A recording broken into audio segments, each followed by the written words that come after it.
Danielle at Frank and Allara Library. I am joined today by some new faces. I will let them introduce themselves. Hi, I'm Elisha. I'm Danielle. And I'm Haley. I did forget to introduce myself, but we're going to jump right into it. So I think we're going to start with our fiction. Is that right? Yes. So I have this book called Appleseed by Matt Bell. And just kind of looking through it, it looked really interesting, like a commentary on like climate change and everything. And it spans like thousands of years. So it starts with like 18th century Ohio. Two brothers are planting apple orchards. And then it cuts to like the second half of the 21st century when climate change has ravaged the earth. And then 1,000 years into the future, when we're all just covered in a massive sheet of ice. But then like the perspective of that from what I think is the apple trees that were planted. Oh. So it says that this book ranges from the most complex problems facing humanity today to the small but powerful magic contained within every single apple. So I thought that was interesting. Very interesting. Yeah. Sounds like a good time. Yeah. Very sad. Yeah. A little disturbing. So yeah, that one's that. Appleseed. I chose Pearl by Josh Malerman. You all might remember that he is the author of Bird Box, another slightly weird book. Much like that one, this one is about psychic pigs, or a pig named Pearl, who can control people and make them want to kill themselves and others, from what I can gather. It sounds like a good time, a little bit horror, a little bit creepy, a little bit fun, so come and read it. That was kind of the thing, right, in Bird Box, though. There was like this creature that you couldn't see, that could, if you did see it, it would make you kill yourself. Right. So I'm wondering if that's going to tie in to Bird Box. One review I read, somebody said that they thought it was a play on animals controlling people the way people control animals. So turning your animals into food, the people are turning, or the animals are turning the people into food. Yeah. Basically, it's just a switch. Yeah. Kind of like Animal Farm, I think, does that too. And Josh Malerman must be very prolific, because we did another book unboxing video with the book he wrote before this, Goblin. Yeah, that mentioned, there was a review in here. People seem to like it too. This is actually a republishing of a book from 2018 called On This, the Day of the Pig. He just changed the name and republished it. Okay. It sounds very interesting though. Yeah. I'm gonna spooky read that. time. He's Yeah. a spooky guy. Spooky guy, spooky time. Okay. I have An Elderly Lady Must Not Be Crossed. This book just kind of tickled me just from the title. So I started reading into it a little bit. And it makes you wonder, what do the old people around you, the elderly, what do they have to say? Because this story is about multiple murders by this very sweet young woman and how she reminisces on them in her older age. It shows how her memory has declined. There are places in it where she says, I think this happened, but I'm not even sure. It was very interesting. I read a few of the shorter chapters and loved it. Yeah. It was great. I'm going to take it and read it. Yeah. That sounds like a lot of fun. It sounds like a lot of Yes. fun. Yeah. After you read it, I want to read it. All right. Nonfiction? Let's do it. Let's do it. Okay, so I picked this book called Madam. It's the biography of Polly Adler, icon of the jazz age, by Debbie Applegate. Oh, Applegate, Appleseed. Oh, there's a theme here. That's a theme. So I don't really know a whole lot about like the Roaring Twenties. I'm not that type of librarian historian. But it seemed like this lady was into the fun times.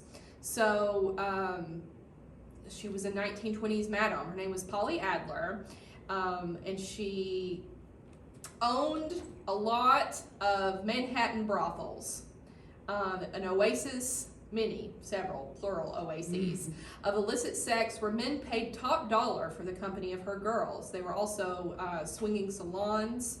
And it seemed like she had a lot of like really famous pals. Frank Sinatra, Al Capone, Duke Ellington. And so she was kind of like the coolest lady of the jazz age. And it had some like really cool photos of her too.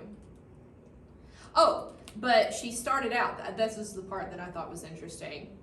She started out as a 13-year-old. She was 13 years old when she immigrated to America from Russia. She was a Russian Jewish immigrant, and then just flip it into one of the most Prolific.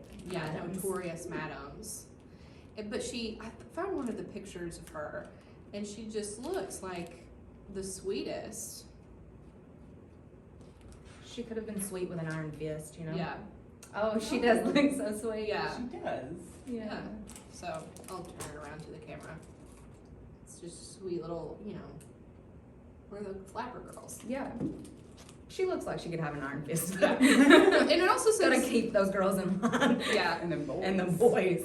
the author, Debbie Applegate, won a Pulitzer Prize for something, The Most Famous Man in America, the biography of Henry Ward Beecher. So, Very cool. yeah, Nice. those are my two. I'll flip them that way. I chose a memoir called Lady Parts by Deborah Kopakin. Names are hard. Names are hard. Kopakin.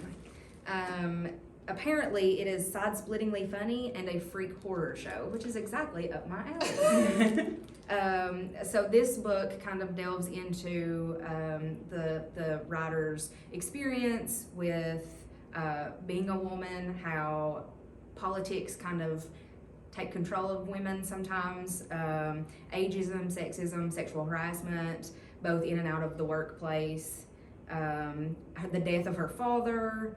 And within the book, each of these narratives kind of create a human skeleton. So one facet of it will be compared to the vagina, and then another facet will be the brain or the cervix or the lungs. And so she kind of just tells the story of womanhood using the human body and the things that she experienced throughout her life. So it seems very interesting, and I'm pretty stoked to read it.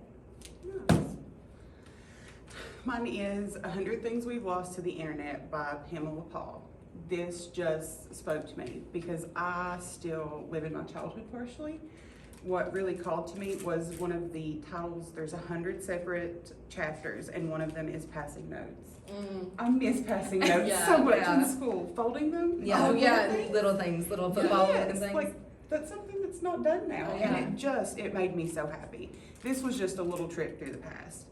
I hadn't thought of some of these topics in years. Everything from getting lost. When's the last time either one of you got lost? Well, you got lost recently. Never mind. That's not a good example.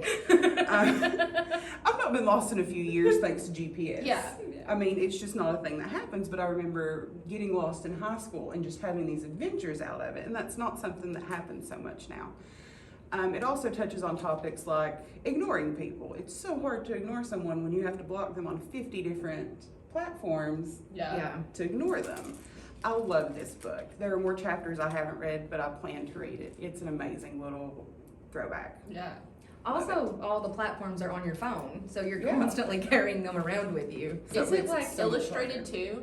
It has a few little illustrations, one or two little Okay. ones. I just saw like the art on the Yeah. cover and thought it looked really cool. They have some of the little like meme stuff, Oh yeah. but it's mostly just each chapter is maybe a page or two. Yeah. Just enough to bring you back to your childhood when you did I those love that. things. It's great. I can't wait. I'm Yeah. so excited for both of these. Yeah. And so all of these books are available to be checked out on our new books display. You can comment below and tell us the one you're the most excited about. You should definitely want to read the Psychic Pigs book. I mean, I'm going for the old lady who murders. Or that one. Honestly, that one probably. I'm excited. That's what I'm waiting for. Yeah. And We have a theme: murder, we do. horror. Yeah. So yeah, we will see you next time. Bye. Bye.